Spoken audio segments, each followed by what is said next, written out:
नमस्कार दोस्तों, देहाती लोकगीत चंदा पांडे के चैनल पे आप सबका स्वागत है।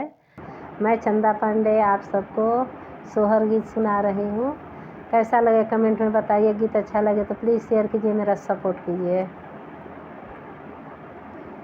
हाकिम राजा धानिया बोलावे ले जांघे बोई ठावे ले जांघे बोई ठावे ले हो मोरी धनिया कवन कवन फल खइबू कवन तोहरा मने भावे कवन तोहरा मने भावे हो।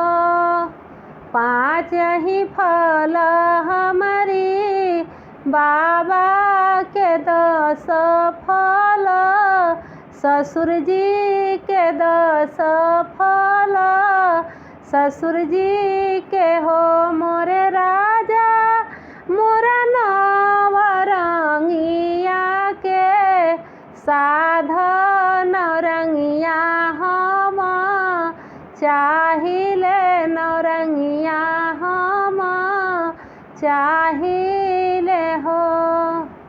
केकरा दुआरे नवरंगिया तके रखवार हूँ के रखवार हूँ हो मोरी धनिया कौने हाथ डाढ़िया ने वाई भी नौरंगिया तोड़ी ले आई भी नौरंग तोड़ी ले आई भी हो।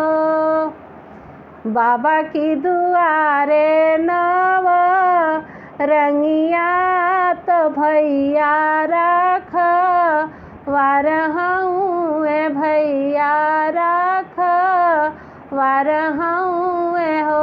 ए राजा बामे हाथ डाढ़िया ने वाई भी दहीने हाथे तूर भी दहीने हाथे तूर भी हो।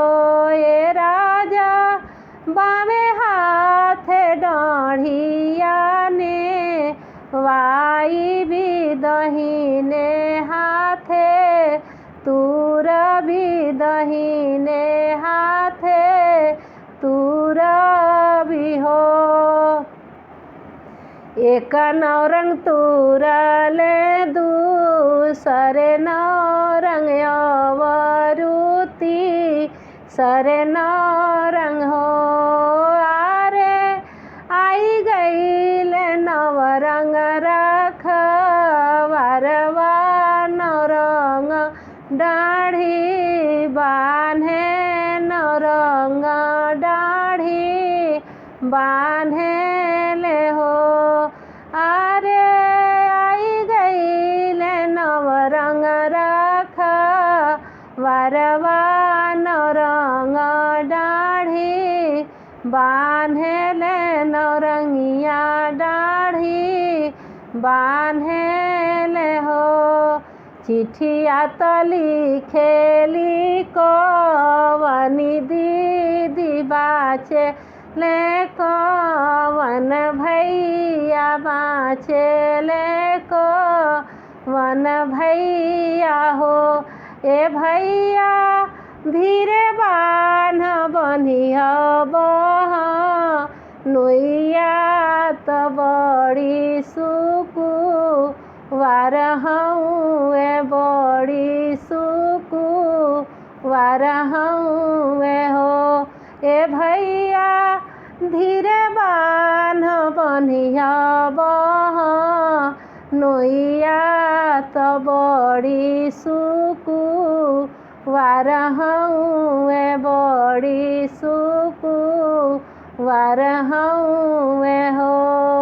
चिट्ठिया तो लिखे मोरे बीरन भैया बाचन को वनी दीदी बाचन को वनी दीदी हो ए दीदी इहे चिठिया पहिले भेज वही तू नौरंगिया तूर वही तीन नौरंगिया भेज वही दीती हो ए दीदी आपन पियावा अपने बन ववलू त पाछे पाछ ताए लगलू पाछे पाछ ताए लगलू हो ए दीदी इहे चिठिया पहिले भेज